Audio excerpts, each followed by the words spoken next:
Audrey Arden again with another video. So this video is going to be a story time. I don't know how many of these I'm going to have because I don't have a whole lot of crazy nonsense happening to me interesting enough for this. But this was just so random and absolutely ridiculous. I absolutely had to talk about it. So this is the story of how I ended up in a freaking love triangle, totally unbeknownst to me. Anyway, here's the story. So one of our homeboys hit me up on a Friday morning at like 7:30, something like that. I'm on my way to work. And it's like, you know, what up, Oid? Whatever, like, how you want to go out for drinks tonight? I'm like, cool. I have been having a long week. I have been a little down, been going through some things. So I'm like, cool, this is perfect. I can get out, I can get cute, go out for some drinks, whatever, that would be cool. So we texting back and forth throughout the day. One of the main things that I asked him was him and his girlfriend still together? Now, I asked this question because, number one, I know that if I have a man, I don't want him randomly going out with some next chick. And number one, I'm not also her friend. And number two, and I'm not there. What's that about? So I made sure to make that clear to him that, you know, if he was still with his girlfriend, that I wouldn't go because I wouldn't want to step on anyone else's toes. So he said that was the reason why he wanted to go out for drinks, because none of his friends wanted to go out, you know, his close ones. And him and her had just recently split. So I'm like, all right, cool. We can talk, we can drink, we can have a little fun, whatever. It was good for both of us, so I thought. So I'm like, all right, pick me up at my crib at 6. So he picks me up. At 6. We don't have a real destination. All day long, we didn't really have a destination. So I'm like, all right, let's just see where the wind blows us. It really doesn't matter. It's Friday night. No one has anywhere to be in the morning. Let's go. So we stop. We get a small bottle of Ciroc, thinking, all right, even if we end up going like to the pier or to the beach just to chill, we'll have a drink, you know? But anyway, so we get on the highway. We driving. I live in Brooklyn. Now I'm noticing by the signs that we're in Long Island. I'm like, all right, what's out here? But anyway, it didn't really matter to me. I'm like, all right, let's just go. So we talking in the car. He's all venting about his girl and what happened. This. So we pull up to the spot that he had in mind. I had never been here. It's a spot called Nautical Malice in Long Island. It's beautiful. It's absolutely beautiful. It's like a strip of restaurants and like lounges, music blasting and whatnot. It's the atmosphere was so great. They have boat rides leaving from there. The atmosphere was wonderful. The way the lights were set up and down the strip. It was just absolutely beautiful. So this was cool. And I'm like, all right, ow, this is nice. And I'm looking all cute. So I'm like, ow, this is cute. So now I'm looking around though, and I'm noticing that it's like mainly couples at this spot. And you already heard me say that, yank, I wasn't trying to be nothing more than friends with this person. So that was just something that, you know, you gather information and you just store it like, all right, let me just store this in the back of my head like, Anyway, so we find this one restaurant. We sit down, we eat. It's outside. Nothing but seafood. I love seafood, my God. There, I had clam strips, I had scallops, I had shrimp, I had some everything. I was in heaven. I love seafood. I'm such a freaking foodie. Oh, my God. So it was cool. So we were there for a good 3-4 hours just drinking, eating. It was absolutely so nice. Like, I thought he was really a good friend because, you know, it's like, wow, you spending all this money. Whatever. It was cool. So anyway, the night, the food finished. We done talking. I'm like, all right, let's go. Let me take a sip to that. So, wait, is there a hole in my straw? All right. So, we walking back to the car. This is where the whole night just turns all the way and completely left. So, We feet from the car. Literally, we are feet from the car. All I hear is footsteps running up towards us in the back. So, me, listen, I'm from the hood. I turn around, my fist, I'm thinking somebody running up on us. They about to rob us or anything. So I turn around, my fist cocked, ready to punch somebody in their face, knock them off their goddamn feet so we can get in the motherfucking car. Hello? All you see is this little girl. She's just as short as me. I'm 5 feet, 5'1" with no heels on, and it's just no helping me for height. This girl, mad little and short, just like me, she runs up. You would have thought she was big as Debo. Grabs him from the back, started busting him all in his back. I'm like, oh. I'm like, what the hell is happening here? So, clearly, I'm looking all cute. I had on flats, though, luckily. I'm looking all cute. I stepped back. I'm like, no. You're not about to mess up my makeup. You're not about to mess up my outfit. Let me get out of the line of fire with this nonsense that y'all have going on here. So, she pulls back her fury a little bit. And this is something that she said that made my head swirl. She said to him, "Which bitch is this?" That told me 3 things. Number 1, she is still actively currently your girlfriend. You're a fucking liar. That's the first thing it told me. Second thing it told me is you cheat on her all the time. Third thing, and worst of all, she think I'm one of them bitches that you cheat with. Anybody who knows me knows I'm a relationship type of girl. I would never be the one to cause any woman that source of stress or strife ever in my life. Period. I'm not that girl at all. So I'm like, damn. In my head, like, damn. It looks so bad. We out at this spot, this beautiful spot that looks like a date spot. I'm looking all cute or whatever. I look like I'm on a date, but that's just me. I overdress. No matter where I go, I overdress. I always wear too much makeup. My outfit always too much for the situation. I don't give a shit. That's just who I am. But in this situation, being her, looking at it, it looks really, really bad. So, then she turns her attention to me. Now, the first thing I do when she turns her attention to me is I drop my bag, because I'm standing directly next to his car. I drop my bag, and I slide it under his car with my foot, because you already know, like, in the midst of a fight, your bag gets scattered, all my money and shit end up somewhere else. I wasn't trying to have that. So, I kicked my my bag underneath the car, just slid it under there nicely with my foot. And I'm thinking, what I'm going to do with my wig if this bitch come over here? Because, first of all, even though he's dead wrong, I don't know how rational she is. So I may have to fight her first before I even explain to her what goes on. Because you already know how that goes. How some females react first and ask questions later. So I'm thinking to myself, all right, she's not about to ruin this beautiful, expensive hair. I'm thinking I'm going to take this wig off and throw it on top of this car if she try to swing at me. This is what's swirling in my head as the girl turns to me. Now she's walking towards me because it's a chain she got to come over. So she's behind the chain. They on the sidewalk on the curb. I'm in the parking lot standing right next to the car. So these are the things that's going on in my head while I'm watching this girl now turn her attention to me. So she walks over. So I see that she walks over calmly. So I'm like, all right. I don't think anything is going to go down. So she's like, what is this? What are you doing with him? This is my man. This is that. So I'm like, listen, I totally and 100% apologize. I know this looks absolutely horrible. And just know he lied to me just like he lied to you.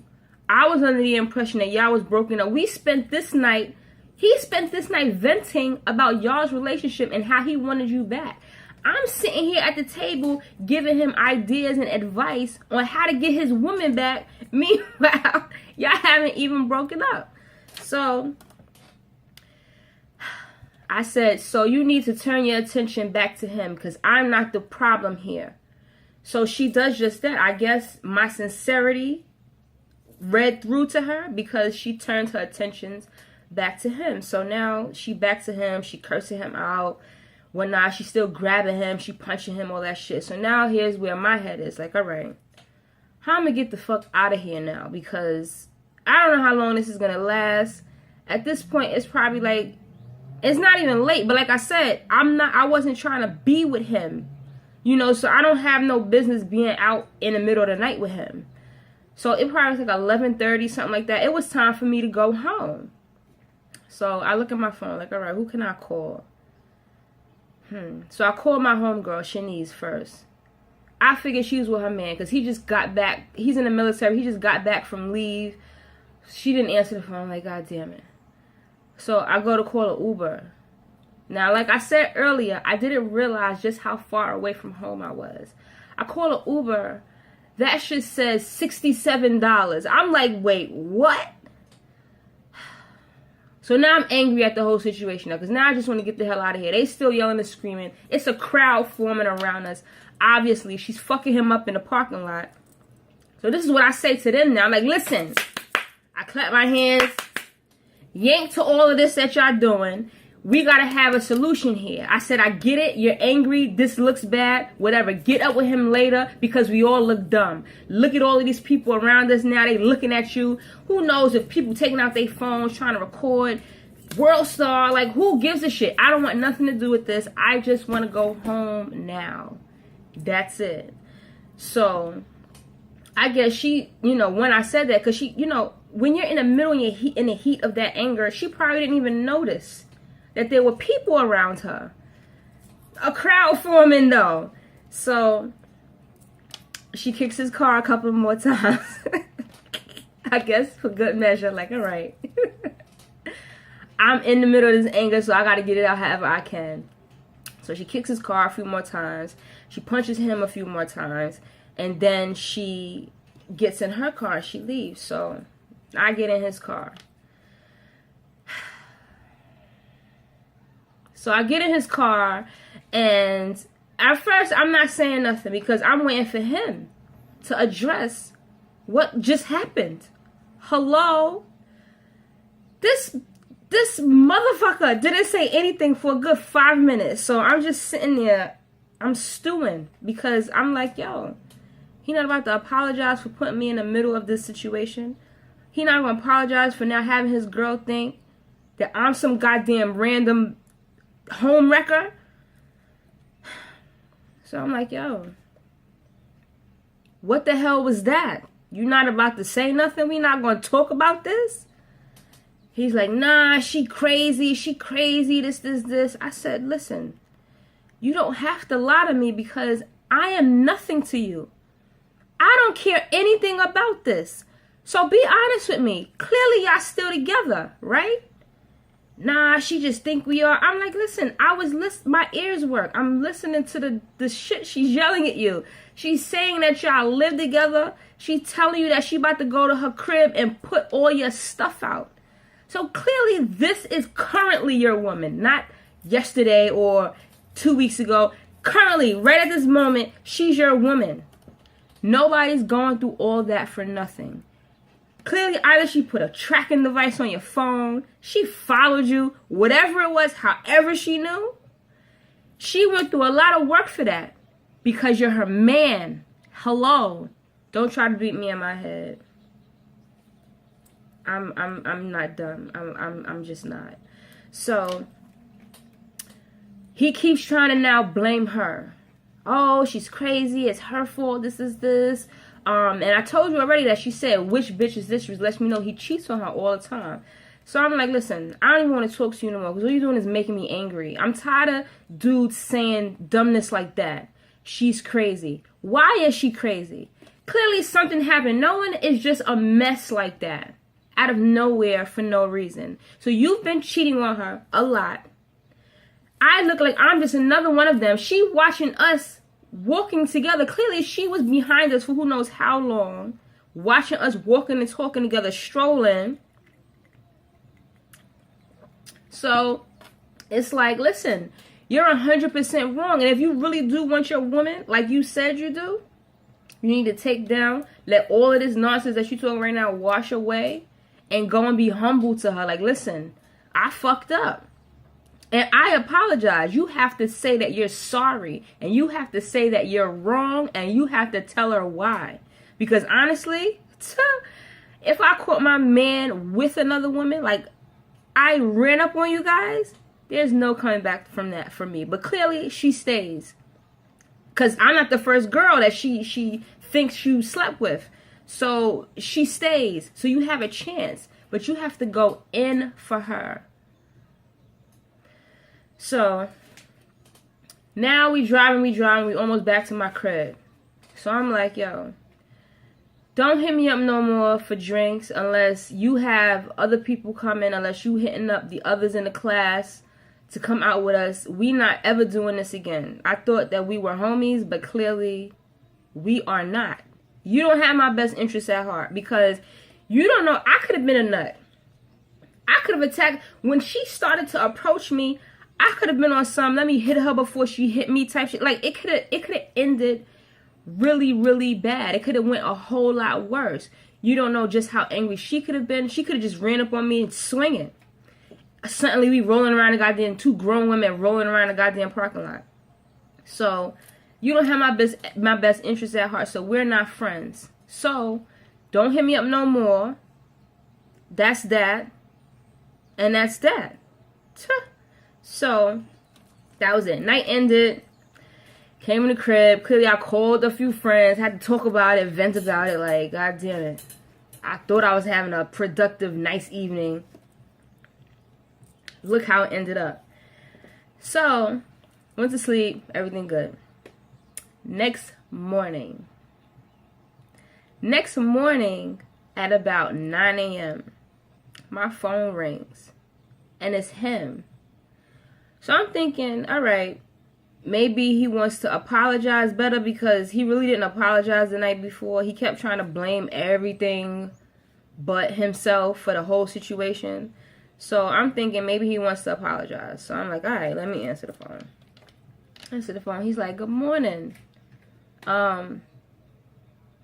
You want to go out for drinks tonight? Now, mind you, I'm in the crib by myself. I look around like, am I crazy? Is this what he just said to me? I had to say that out loud. Like, am I in the twilight zone right now? I'm like, if this is why you called me, I'm hanging up now. And I hung up the phone. So, about 2 hours later, I get a text message from a random number. There was no name. It was just a number. It was a man's name actually. So I don't know whose name the phone was. Anyway, it was his girlfriend. So I'm like, God damn it. So clearly she must have went in his phone and got my goddamn number. I'm like, God damn it. Am I going to have to change my number now? Fuck. So she surprisingly wasn't as upset as I thought. She blamed him like she should have. She said to me, she's like, you know, he's a cheating ass. All he does is lie to me, blah, blah, blah. I don't understand him. All I am is loyal to him, blah, blah, blah. This is this. So then she starts asking me for details. She's like, he told me, excuse me. She's like, he told me he was going to be at his aunt's house in Long Island. So that statement made me think this. He knew all along he was taking me to Nautical Mile. The reason why he didn't say nothing is because he already know me. If he would have told me Nautical Mile during the day, I would have Googled it. And I would have been like, nah, this is a date spot. We're not going there. That's why. So he said that he was going to his aunt's house in Long Island. And that's where he was going after work or whatever. So he had his lies together and all that early. So I'm explaining to her. I'm like, listen, I apologize for him and for me. I'm like, I apologize. I don't want you to think that I had anything to do with him like that. Like, I don't see him that way. I'm not attracted to him physically, sexually, nothing. All we are was homies. We had class together, and so we bonded that way. It was a group of us. It never was anything inappropriate. Nothing. Period. and I told her, this has nothing to do with you being his girlfriend. This just has all to do with me as a person. I know my limits and my boundaries, and I know right from jump if I'm gonna be inappropriate with you or not. And from jump, that was never going down with him, period. So yank to him for making her think that. I felt so bad because I've been betrayed that way, and I know how that feels. I know that knot in the pit of your stomach when your man has been with somebody else, and I don't care, you could be the most secure person in the world. It gives you insecurity. You start wondering about yourself. It sends you into a whole freaking tailspin. And I really was sorry to her that I was the cause of that kind of stress. But honestly, considering who it is, clearly he's a freaking cheater. It could have been anyone. I just happened to be the one who said yes that day, unfortunately. So that conversation ended with her, she understood. She believed what I said. I guess the sincerity in my text and the way I cooperated with her, let her know that, woman to woman, I'm not that girl. So I'm sorry, I apologize and all of that. So that was my crazy story. So what I take away from this is, I don't know if I need to be more conscious. Maybe I'm kind of naive. I was in a really long relationship that ended at the time, and I don't know if I'm kind of naive to what men's intentions are or what dating is, but I know that I just need to be more selective with who I call friend and how I interact with people. And I have to know that sometimes the way I dress and the way I present myself might give people the wrong idea. I don't know. That's not what I want to take away from it, because the way I dress shouldn't mean anything. So what? I'm always dressed up. So what? I'm going to beat my face to go to Target. So what? That shouldn't mean anything. You should be able to be normal with me no matter what. We should be able to just be platonic friends no matter what I look like. Hello? So I'm not sure. I just need to be more selective, or maybe I need to ask more questions. I don't know. If you guys have any comments about this story, please like, subscribe, and comment below. I want to know what I could have done differently, because honestly, I don't like being in situations like that, like at all. I'm not that girl. I would never try to hurt anyone that way, and I would never infringe on anyone's relationship ever. Period. I'm just not that girl. So how could I have done this differently? What could I have done better to avoid this whole debacle that was that night? But on a good note, at least now I know of a really nice spot. I'm definitely going to go there again with someone else. Hello. But it really was a beautiful spot, and I'm definitely going to go there again. So, if you like this video, like, subscribe, and I'll see you next time. Bye. Mwah.